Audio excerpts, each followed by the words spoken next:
Well, I kind of did qualify.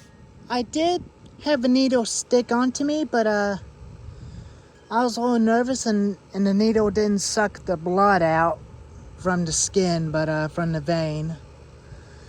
But I'm gonna try it again. I'm gonna try it again one day, but cause I still want to get my blood check. But I'm gonna do a video update on those two chainsaws before I get ready to use them. But the part on this thing peeled off, but that's okay. It still works. I did loosen up a chain on them a little. They're a little bit tight.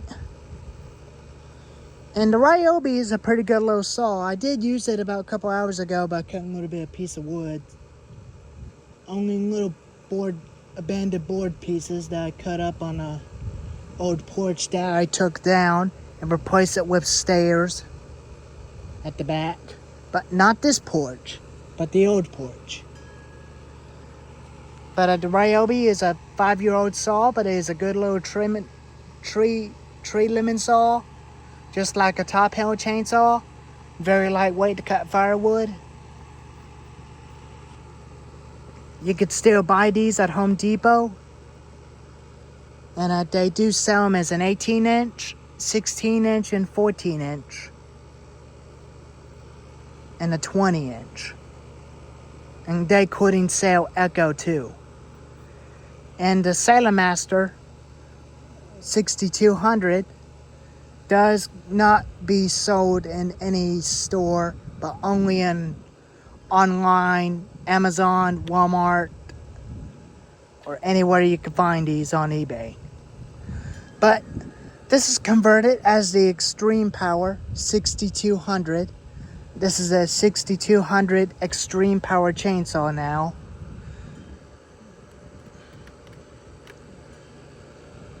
But I still got its original parts. Still got the 20-inch bar that goes onto it. And I put scratch tool in the shop because I don't need it. Because it keeps falling off at the back of the saw all the time. It keeps falling off on me every time when you start it.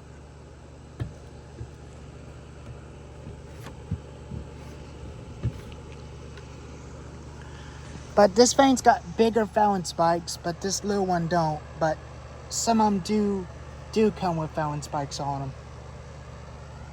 But they're very good quality cheap machines, but some people don't like them and some people do. But they don't no longer make Salamaster Pro saws anymore. But they switched back to the original Salamaster, but it was made by Salamaster Company. But they're both warmed up. I'll start them up and let you listen to them.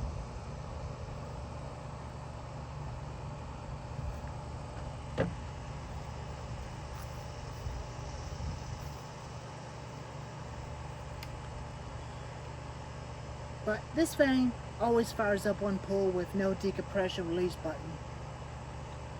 But it's a very, very big saw with big ass bar and chain. Always fires up one pull. Let's see if we can get it cranked up.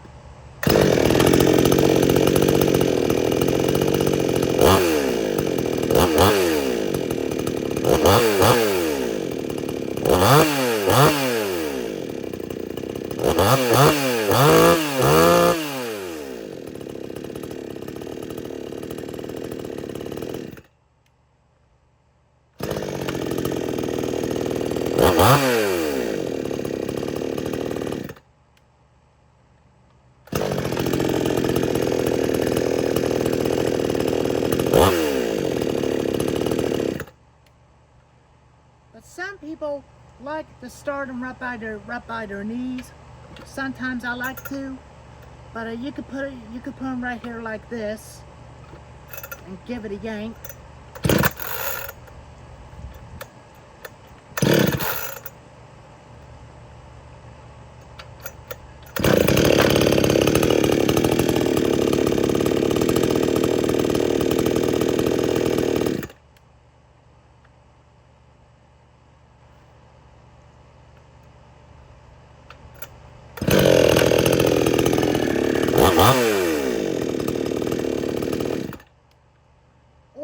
always drop start them with chain brake on.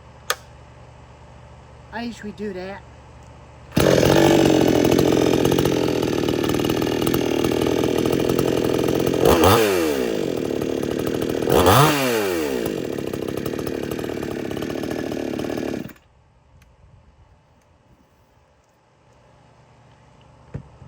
It runs real sweet. Never had trouble with it. And the Ryobi is very lightweight.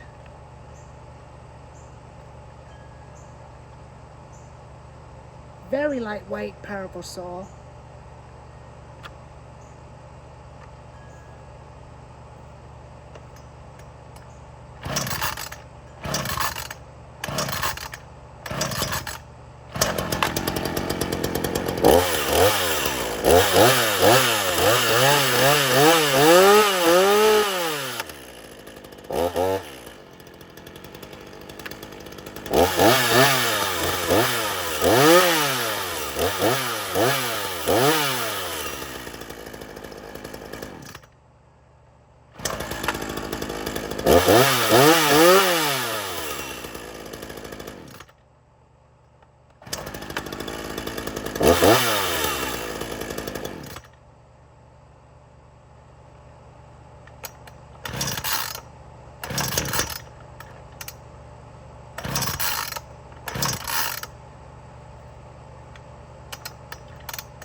Alrighty, but the Ryobi gets a little bit of trouble starting. But the oil tank is at the back to make it a lot easier to fill up the oiler. And the big chainsaw had oiler tank at the front. Front side, and the fuel tank is on the back side.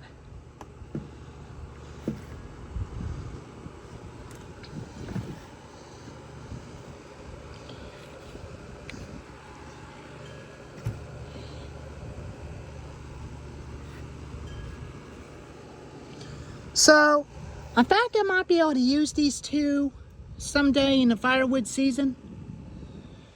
And my buddy JT talked to me on Discord last night because he had a John Deere CS350 that he's gonna let me try.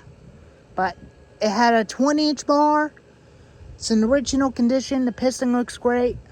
I'll put a 16-inch bar onto the Big Red and use the Big Red as a 16-inch gas-powered American saw.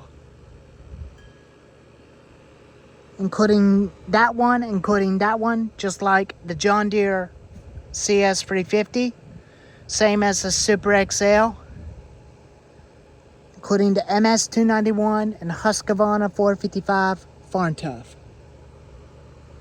Well, anyways, I'm still gonna get my blow work done. But I'm going to try it again one day, so now I don't get nervous. And once that's done, I'll give you a heads up. Anyways, thank y'all for watching.